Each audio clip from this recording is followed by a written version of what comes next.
Hello, guys. This is Dr. Anatole. I'm in my favorite park, and I have my favorite friend Mike on the other side, and we're doing a Skype call. We had a lively discussion this morning about what's the difference between bipolar people, crazy people, and people trying to be on a spiritual path. Also, why so many people in especially Western ashrams seem to be nuts, and why in places like India you do not find that at all. You find that people seem to be completely normal. They just meditate and they're trying to become spiritual. So I'll let Mike introduce himself.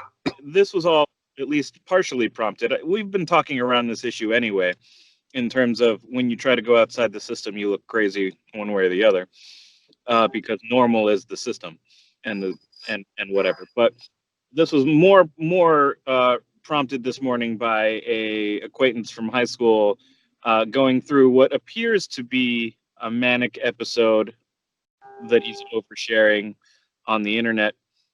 But it may also be, a moment of enlightenment, or any number of other different phrases that are not, how shall I say, psychologically driven or measured.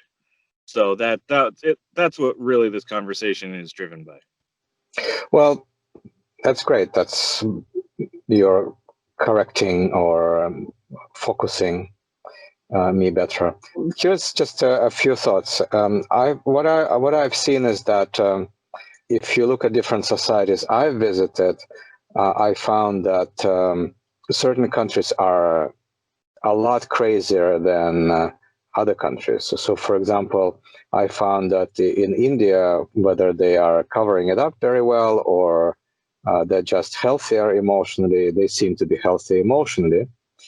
I find that in the United States there is quite a bit more emotional distress than just about anywhere I've seen, barring I think also in Greece. They have a lot of that, and in places like Greece, I can understand why, because they've had 400 years of being a colony of another country. But then, if you go to a place like the Philippines, you do not find as much emotional, psychological distress as, say, in the United States, and they have been under Spanish rule for 400 years as well. So I think it depends a lot on the culture of the place, etc. But it is my overwhelming experience that when you go to an ashram or a monastery or a temple or just a family in India specifically, you just do not find people who are really, really weird. In America, it's very common. It seems that this culture breeds people who are in emotional distress, and we can see this in what was the name of this epidemic? The drug use and the prescription drug use in the United States. And also I find that boundaries among Americans are rather weak. It's very easy to brainwash people here. All of these things are evidence for emotional, psychological distress. They are maybe they're also evidence for a society which is so rich that they can spend time on being crazy and processing it. Whatever is the cause, let's take a look at what is normal and what is not normal, because I think that we need to kind of define that. So different cultures, of course, going to define normality in a different way. So just something which is very simple example for both of us is that American culture is a lot more reserved, a lot more understated. People do not like to tell things directly in people's faces. Russian, Eastern European cultures are much more direct. People do not like to beat around the bush. They'll tell you how they feel, directly. also there is this fake smile that is common for Americans, which frankly I like, because I much rather, when I come to a supermarket, I much rather have a person smiling at me with a fake smile rather than looking at me like, I need to drop dead and leave the store, which is a fairly common experience in Eastern Europe. But the bottom line of it is that the society is the one which defines who is crazy and who is not. So it's perfectly normal in Mexico to walk around with a skull and worship the dead. I don't want to go into what exactly they do on the Day of the Dead in Mexico, because number one, I don't particularly know it, and I really like it. But I'll give you an example from my own life. When I was in Mexico a couple of times, the last time I was there, I bought a very nice black skull with a cross right here where the third eye goes in India. And, and I thought it was a perfectly reasonable thing to put on an altar in my house. And then when I came to the United States, I realized before I did anything that Americans will freak out to have a black skull with a cross on an altar, because culturally they don't get it. It's not normal here. In fact, in the United States, there is a cult of denying that death exists. I'm just trying to bring these things. I'm not trying to say that America is crazy or not crazy or whatever. This is a totally irrelevant thing. What is relevant here is this, that it is the society that defines what is normal and what is not. And, and the policeman of normality in every society is mental health workers, which in the United States would be psychiatrists and psychologists and priests. And another thing I'm going to say is that I think that any person who goes through a pretty serious altered state episode, if you suddenly see green dogs with red wings flying around because you smoke too much dope, your response to that, well, it's definitely not normal consciousness to seeing visions of red dogs or whatever flying around and mooing like cows or something. So when someone wants to explore their consciousness, that is already not normal. For me, what makes person crazy or not crazy is how functional they are in a normal society.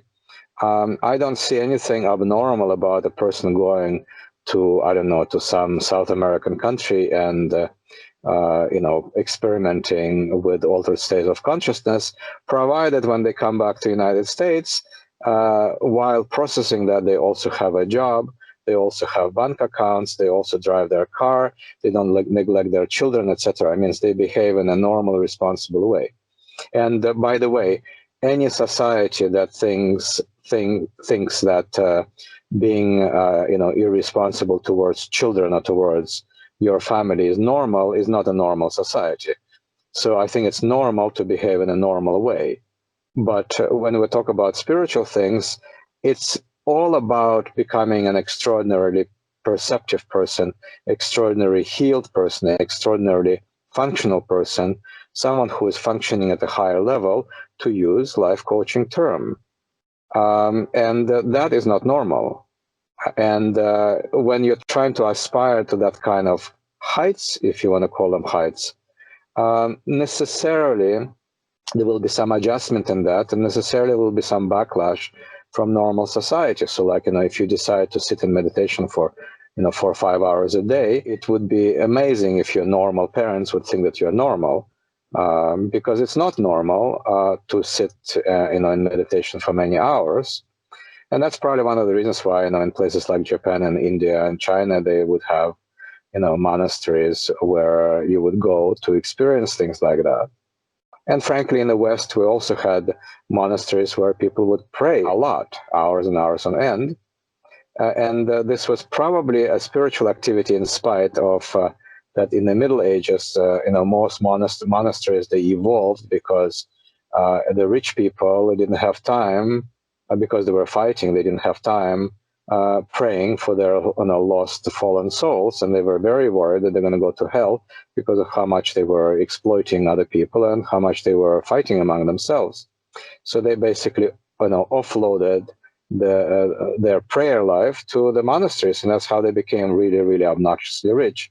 Certainly in England, that was the case, and part of the Reformation, and that's how Anglican Church appeared, and why there are so many monasteries that got destroyed, in England, had to do with that, because these people were getting a lot of power because they had a lot of money, because they had a monopoly essentially on prayer. All of that is nuts because to me, because prayer and meditation have to do with trying to explore what is happiness for you, what is important for you, and reconnecting with that deeper self, which used to be called God, and nowadays we call it higher power or whatever. All of these are words, and one of the important distinction about this last thing I'm going to say, the distinction between life coaching and so-called true spirituality is that you can't talk about spirituality, God, etc. in any language, because these things are beyond language. Life coaching is not beyond language. So anytime we talk about anything, we're necessarily talking around and about, and rather than directly about the thing that truly interests me, about which we can't talk, really. I guess I should talk about your friend. Yeah. I think that a lot of people who cannot be treated by normal psychotherapy or psychiatry, these would be people with spiritual pain. So what is spiritual pain? Spiritual pain is when you feel that you are bound by your body and by your mind, and you're upset about it. It's not a way to escape from the world. It's a real thing. It's a real distress. People who sometimes pretend to have this distress, this is not what we're talking about. We're talking about a person who is really distressed by the fact that they are born as a human being, and they have human limitations, and they think thoughts, and all of that bothers them. And it can become really, really dangerous. It can become mind altering. It could be, people can turn suicidal. It can be really, really bad. So if you have something like this and you go to a psychologist and psychiatrist, and if that psychologist, psychiatrist is really, really together, which is almost never happens, they will realize that they're not competent in dealing with a person like that beyond making them a little bit more comfortable. And then they would recommend for that person to go to a spiritual teacher, because this is who is supposed to solve this kind of problem.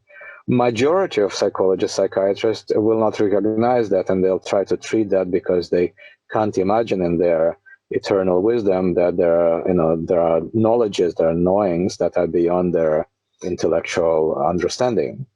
This is not to put down the profession, because I think they have a very valuable function in society. A lot of what I try to do, at least in my mind, is to distinguish between mental health crisis and spiritual crisis. They're different. And there's something called Spiritual Emergence Network, which was a big thing in the 90s. I have zero connection with them nowadays, but I used to play with them a little bit when I was a lot younger.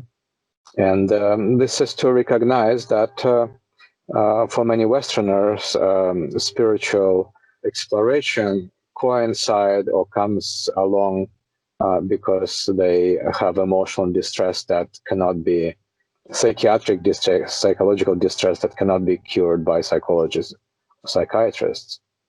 And and you will find a lot of people in the monasteries who are just, in the ashrams and the monasteries in the US, where I have a lot of experience, more experience than, except maybe in India.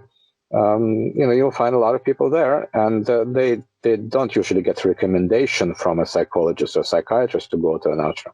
They figure it out by themselves. They realize that to really heal themselves in the right way, they need to go to a place where the quote-unquote doctors will address quote-unquote their disease. I just had a brilliant thought that just disappeared from my mind. And there's people there at various stages of understanding. Some people have mild emotional, psychological distress. Some people have tremendous, like in my case, thank God to God that my emotional distress was very, very minor. It was very nicely localized. It was mostly around certain family dysfunction that was really very nicely on the surface. I had several psychologists, psychiatrist friends, had discussions. I don't see now, and I didn't see at that time, how these people could have helped me beyond just being friendly with me. But I've also seen a lot of people who require a lot more serious intervention. I mean, one of my friends has a daughter who is a total nutcase for many, many years, probably like 20 plus years. She's now in her 50s. She was a major nutter on medication. She might be on medication now too. I don't know, because I don't follow her medication regimen. So, so I would say that the crazier the person in a conventional way, a conventional sense, the more of a shamanic journey they're on, the journey of healing, and the less crazy they are, the more it's just a traditional spiritual path where you meditate your brains out and become enlightened and fly away. And all of these things are about things that we cannot define very well. But specifically to what I do, I try to avoid people who are in tremendous psychological distress, because I don't like dealing with them, and because they need to have multifaceted interventions. But again, if their spiritual pain is well expressed, I do know how to talk to them.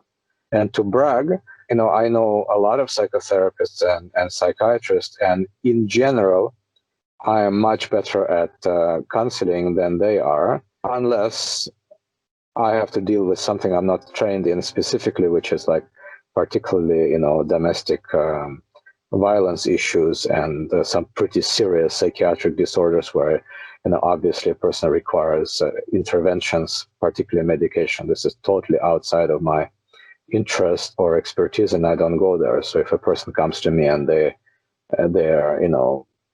beyond something that I can deal with advice, I don't even refer them out. I just tell them that I can't help them.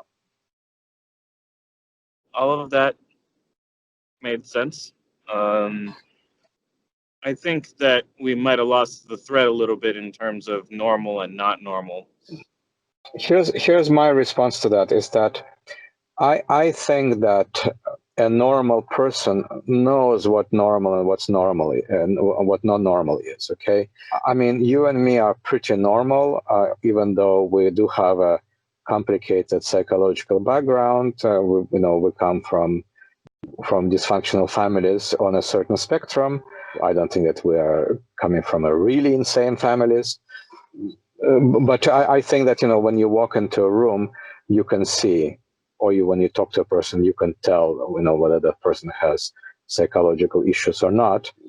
I mean, I guess if someone is really sophisticated in their denial, particularly if someone is a narcissist or has a narcissistic personality disorder, these people can be really sophisticated in how they cover up their nuttiness. But generally, it's obvious that, when someone is crazy or not, obvious to some extent, and then you need to decide, do you want to be around that person or not? Or in my case, I need to decide, do I want to engage them in some kind of life coaching situation where I am wildly expensive, because generally I don't like to do that. But if the person is interesting, then who cares how crazy they are? Well, provided they don't attack you with a hay fork or something, or have a dream like I like crossbows. By the way, anyone wants to give me a gift, an expensive crossbow, I'll be very excited to get something this useless. But as a kid, I always dreamed of having crossbow. But where I'm going with this is that it's I guess what I'm avoiding unconsciously is that when you have someone who is has issues, and that person tries to resolve these issues in a society where these issues are poorly resolvable. So, for example, someone who has, like your friend, who has been abducted by extraterrestrials and who is dreaming of different, Celtic gods and whatnot. This is how do you deal with a person like that? Well, they can go to Wiccans, or they can go to Druids. All of that is legitimate in my mind, but it's outside of my expertise or or view. These people appear strange, specifically to me. They appear strange specifically because I think in this culture, what happens in this culture, in the culture where spirituality is diminished, what happens if you have a spiritual desire? Where are you going to go? I've said about this many times. Or you're going to go to some New Age bookstore, or you're going to go to a psychic who's going to play with tarot cards. And this is what passes for spirituality. When they talk about these psychic fairs, and you'll have lots of tarot readers there. You'll get some psychics there that pretend usually to be clairvoyant. So it's a really fringe thing. So if you go to a society where these things are not fringe, they will also not appear fringe. So for example, in India, you can have perfectly reasonable, you can have an astrologer, having a perfectly reasonable job. You'll find spiritual teachers, gurus on every corner, pretty literally, etc. So, I guess to me, this kind of preoccupations of people are a little bit strange, but but this is part of the culture here. Indian society is probably a lot more reasonable than anywhere else. I guess part of what I'm looking for and not getting yet, but I'm probably going to just say it and then we won't have to look for it, is there's a part of being normal that's almost practically speaking understanding how to read the room. And Yeah, so that's exactly. when you've decided for whatever reason that you've reached some phase of enlightenment or craziness or manic state or whatever else you want to call it, when you've reached a state where you don't care what the room is saying or you don't care to read the room, that tends to be almost more of a problem than whatever it is you're going through. Well, I think that you were bringing up that this friend of yours is on an artistic spectrum. I'm not sure, I don't remember, but say for example, we're dealing with someone who is on an autistic spectrum and they cannot read the room, or a person who is like really messed up emotionally, and they just are clueless about emotions. Well, they're clueless about emotions, and they're on artistic spectrum, means they don't. They don't adjust well. I don't see how this is a spiritual problem. It can be a problem of healing, and from this point of view, all problems are spiritual because they're part of your life journey, and your life journey is by definition spiritual because it unfolds you as a soul, as a human being, as a living being, and by that estimation. A cat is very spiritual, and dog is very spiritual, and all human beings are on the path. And what we specifically are talking about is, those people who are really trying to tune to the inner self really deeply, and that is, that's where I draw the distinction, and that distinction is by necessarily vague, and it's probably false, because who am I or anyone to say who is spiritual, who is not? And who is enlightened, who is not. These are, they seem to be like discrete events, but are they discrete events? Do you become, a Buddha because, a lightning strikes you and suddenly you become so wise and so amazing? Or does it happen gradually? Or does a Buddha make mistakes or not? We don't know about these kind of things. I would say the followers of the Buddha would be very careful to paint the Buddha in a particular manner, whether it's a Buddha or any other kind of leader that you want to keep the memory of, whatever the case may be. I think the mistakes, quote unquote, even if they're not mistakes, get smoothed out one way or the other. No, absolutely. And here's the thing, you're right on. It's like, I think that every religion and spiritual tradition has every right to define what is spiritual and what is not, what is pure and what is not.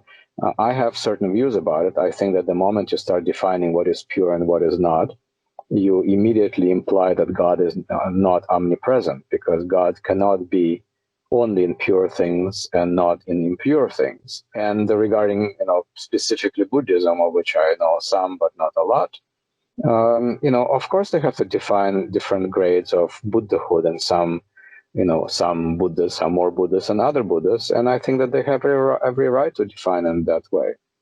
And that's why there are so many expressions for different Buddhas, who we are to talk about it. And going back to who is crazy and who is not, again, who defines that. But I can tell you, and I think you'll agree with me, it's like when you walk in a room and people there are weird. Well, they are weird, and surely culturally they are weird, but not entirely.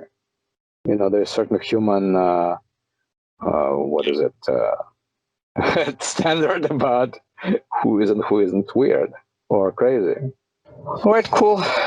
Good talking to all of you. Good talking to you, Mike, and have a good one.